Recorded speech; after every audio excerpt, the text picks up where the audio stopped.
here at... Good morning!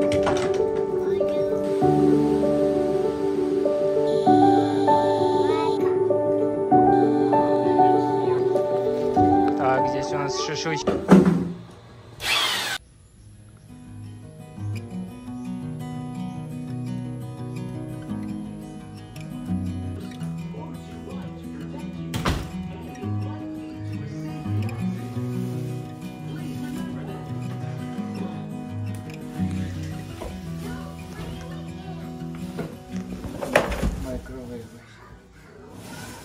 Hi everyone! Magandang araw po sa inyong lahat. Ngayong araw ay sisimulan na namin ni Dimitri na mag-pack ng aming mga gamit dito sa aming apartment. Ang dami pa talaga naming kailangan na iligpit, linisin at saka ipack para ilipat doon sa aming bagong bahay. At super excited nga namin guys na lumipat doon. Meron naman kaming maraming boxes dito kaya ilalagay lang namin sa boxes. Yung ibang gamit ay dadalhin namin ngayong araw doon sa bukid. Pero yung iba na hindi namin kayang dalhin sa aming sasakyan ay ipapakarga namin sa sa malaking truck. Nag-hire kami ng malaking truck, moving truck para sa mga ibang gamit namin na mabibigat like yung washing machine at saka iba pang gamit.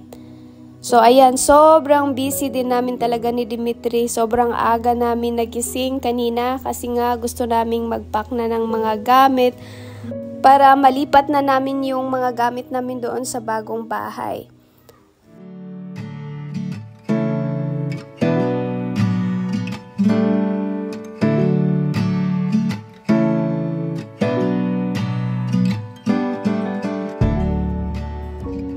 Hindi pa kami tapos magligpit ng mga gamit guys, pero yung iba na ligpit na namin at napack na ay dadalhin na namin ngayon doon sa bukid para bukas ay yung mga mabibigat na mga gamit na lang yung ikakarga namin sa truck.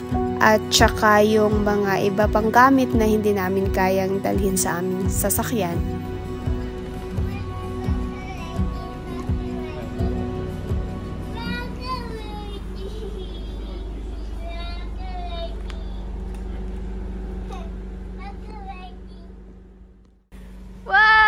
Look at my tomato. So happy. I didn't expect that to bear fruit. Is a tomato fruit or vegetable? Wow. So happy my tomato is growing really good here. Bago kami pumunta doon sa bukid ay dumaan muna kami dito sa Mandawi Foam kasi bumili kami ng mga iba pang gamit sa bahay. Like mga kurtina, tsaka yung lagayan ng kurtina. At bumili na din kami ng duvet at tsaka may binili din ako na mga mug. Papakita ko sa inyo mamaya yung mga binili ko.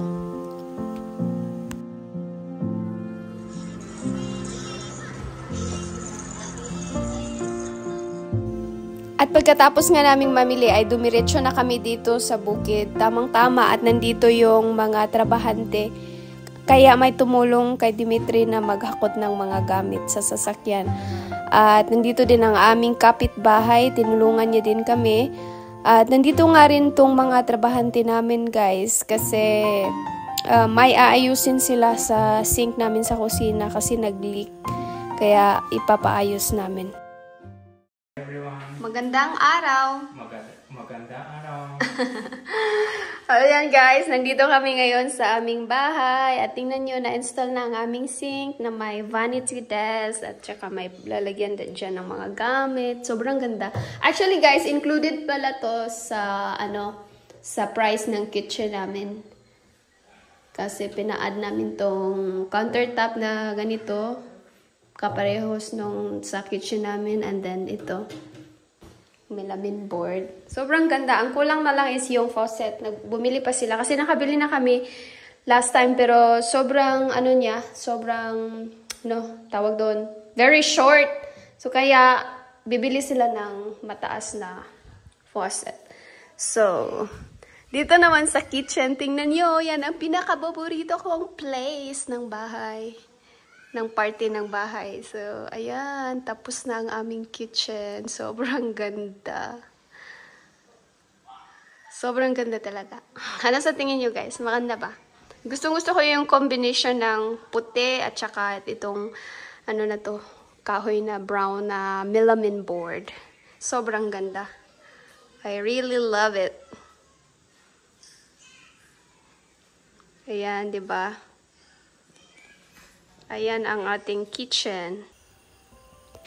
At ito namang kapitbahay namin guys na si Lenlen, kung naalala nyo yung sa last vlog na pinalinis ko dito sa aming bakuran, ay patuloy siyang naglilinis dito. Susulduan ko siya ulit para maglinis ng buong paligid ng aming bahay. Ipapakuha ko sa kanya tong mga patay na ng mga buko, mga niyog, mga kahoy, mga dahon. Pinaalis ko sa kanya yung ibang mga damo except doon sa sa Carabao grass. Sinabihan ko siya na wag niyang bunutin yung Carabao grass kasi gusto kong padamihin.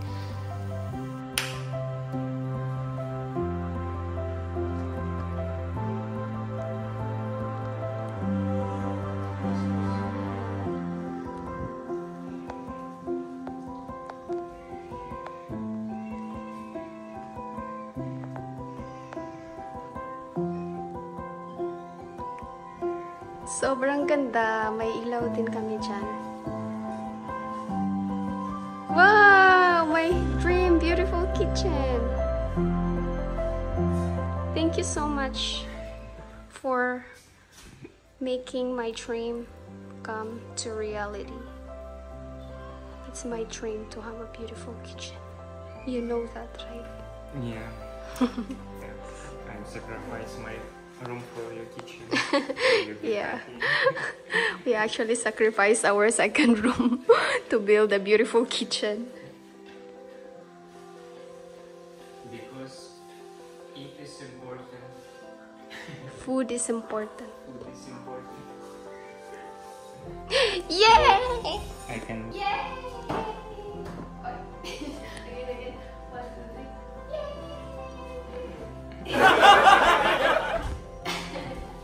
I'm so happy with my kitchen, guys. This is my dream.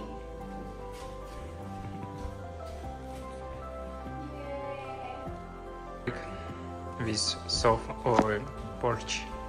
Nice. So, ayan na guys, sinisimula na ng aming mga kapitbahay ang paggawa ng bakuran para sa aming bahay. At ang mga gagamitin nga ay itong mga kawayan. Ang tawag sa kawayan na to is good. Ito yung gagamitin nila na parang poste para sa aming bakod.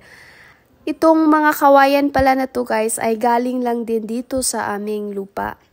Kasama to sa nabili namin, kasama sa lupa. Itong lupa namin na nabili ay may mga niyog at saka maraming kawayan. Kaya ayan, magagamit namin ang kawayan para gawin naming bakod. At ayan si Dimitri, sobrang natuwa siya sa kawayan na yan. Na-amaze siya kasi sobra daw bigat at matigas. Pwede daw gawing sandata. At tingnan nyo naman ang aming munting bahay. Sobrang ganda na. Mas maganda siya tingnan ngayon na nalinis na yung kapaligiran. Nalinis na yung bakuran. Ayan. And let's go home na guys. Uuwi na kami kasi bukas maaga pa tayong maghahakot pa ng ibang mga kagamitan.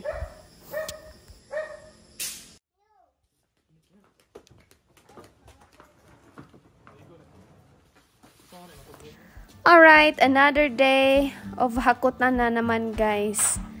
At ayan, sinimula na nilang ikarga tong mga gamit namin dito sa truck na to.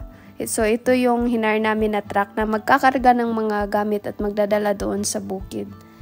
At lahat nga ng mga mabibigat naming gamit ay ikakarga na namin dyan. Tapos yung iba naman na hindi madadala ngayong araw ay babalikan na lang namin bukas. Kami na lang ang magdadala. Lalagay na lang namin sa sasakyan. At si Yuri nga guys ay sobrang lungkot nang makita niya ang kanyang mga laruan na ikinarga doon sa truck. Akala siguro niya ay ibebenta namin. Kawawang bata. Yuri, it's okay. We're not gonna sell it. We just bring it to our new house, yes? Never get it. So. We're not selling your toys.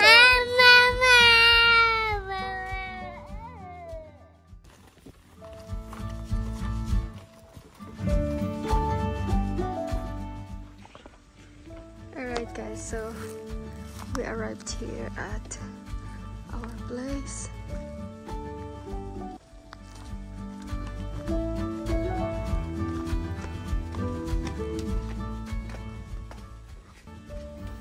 At ayan na, sobrang dami na ng mga gamit dito sa aming sala. Halos mapuno na itong sala namin. At nandito din pala si Baka guys. Dinala na rin namin si Baka ngayong araw. Kanina nga ay sobrang nasuka siya sa biyahe. Pero at least ito na ang last biyahe niya papunta dito sa bukid. Kasi hindi na namin siya dadalhin dun pabalik sa apartment. Dito na siya. At nagpahinga nga kami ng kaunti kasi si Dimitri ay sumama yung pakiramdam niya. Ang dami pa naming kailangan iligpit guys. Ayan nga at nalagay ko na yung isang kurtina dyan sa my living room. At yung mga ibang gamit ay hindi pa talaga na-organize. Sobrang dami pa ng kailangan kong iligpit, i-organize dito. Sobrang nakakapagod guys kasi nagligpit ako doon sa apartment. Tas dito naman kailangan ko rin magligpit ulit. Pero di bali na guys kasi last move na naman namin to. Kasi sariling bahay na namin to. So ito na yung last talaga na move namin. Good morning everyone. So it's organizing time here. Oh, it's so ugly. I don't want to see that. Let's hide that. At least yellow maybe. This box is this okay? Yeah. I can put just that. Yeah, hide it more behind you. Very ugly. So it's organizing time. We have so many things. At habang nag-o-organize nga ako ng mga gamit sa loob guys, si Dimitri naman ay nagsusunog nitong mga boxes na hindi na namin gagamitin. Itong panahon din ay hindi ko mawari kasi kanina lang sobrang init tas ngayon ay biglang umulan. At ayan ang aso ng aming kapitbahay. Nagustuhan niya na rin dito. Parang magpapaampon na rin yan sa amin. Kasi laging nandito yung aso na yan. At ayan na, may kaunting progress na tayo sa ating pag-organize. Ayan si Baka. May sariling corner na siya dyan. At, yan, tingnan nyo guys. At least, na-organize ka na ng kaunti itong, sala namin. Pero, bukas ay magdadala na naman kami ng iba pang gamit. Kasi marami pa nga kami naiwan na gamit doon sa apartment.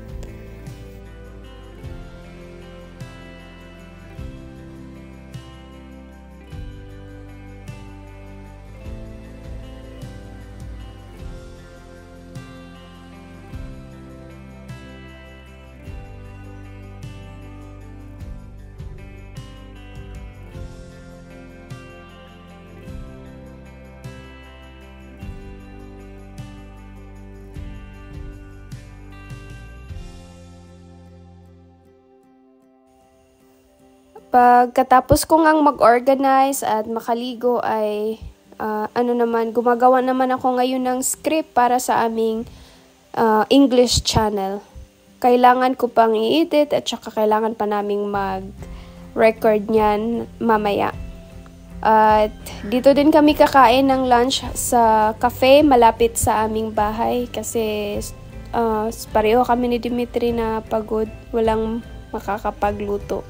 Ayan si Yurchik, nag-i-enjoy sa kanyang trampoline.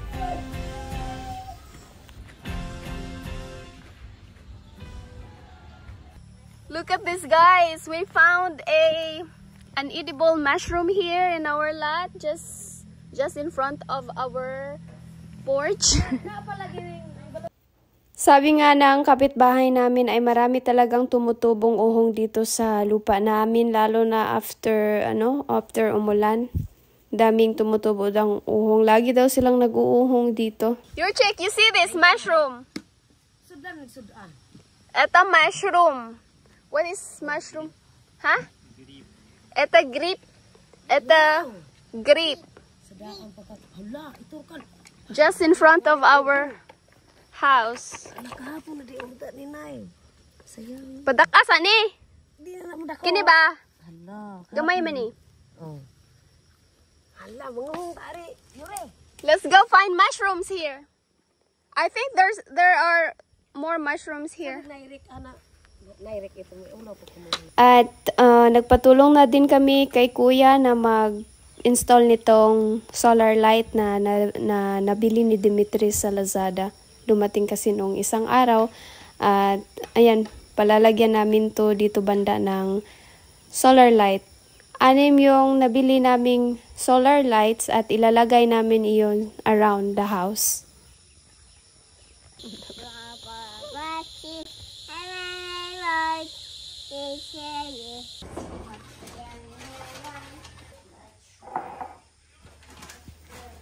At ito nga pala yung mga nabili kong mugs doon sa Mandawi Foam nung isang araw, guys. At sobrang kalat pa dito sa aming kitchen, guys. Ang dami ko pang gustong gawin dyan. Gawin kong aesthetic kitchen yan. Char. Sobrang sarap din pala sa pakiramdam na magligpit, na mag-organize ng mga sariling gamit sa sariling bahay. As in, nakakatanggal siya ng stress at pagod. Enough? Not enough.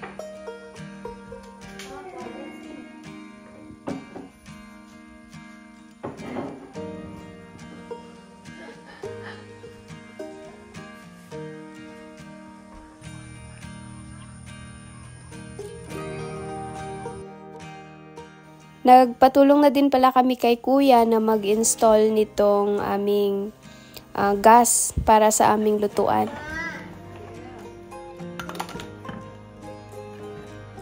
Юрчик тоже работает. Юрчик трабахо.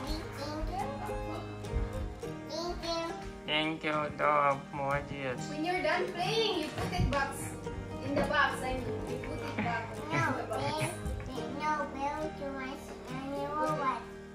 Here, you see? This is the box. When you're done playing with your tools, you put it back here. Юр...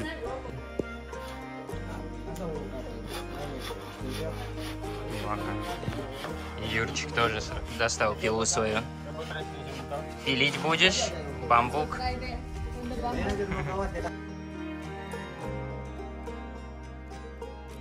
Alright guys, ito naman ay another day ng ating vlog. Sa araw na yan ay binisita kami ng aking kaibigan na si Marilyn. Actually, in-invite ko sila dito ng kanyang anak na si Zach. At tutulungan din ako ni Marilyn na magligpit, mag-organize ng mga gamit namin.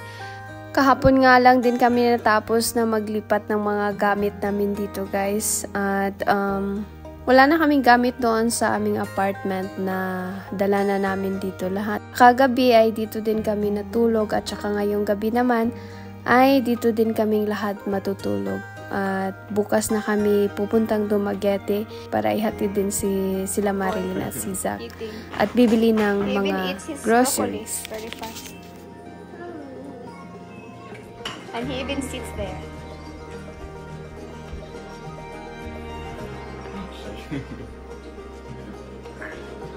Wow, yummy.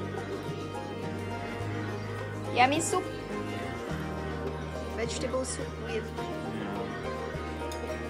bulad. At bukas din pala guys ay imimit namin si Darlene at si Baris ng Island Life. Alam kong marami sa inyo ang nanonood din sa kanilang mga vlog, sa kanilang channel. At ang maraming ngang nagko-comment na magkita kami. So, ayan na guys, nagkita na kami nila Darlene at ni Baris ng Island Life. At sa susunod na vlog ay ipapakita ko sa inyo ang pagbisita nila dito sa aming bahay dito sa bukid. Sana po ay abangan ninyo ang susunod na vlog at ayan lang po, magkita-kita tayo sa susunod na vlog. Maraming salamat sa inyo sa panonood. Paalam!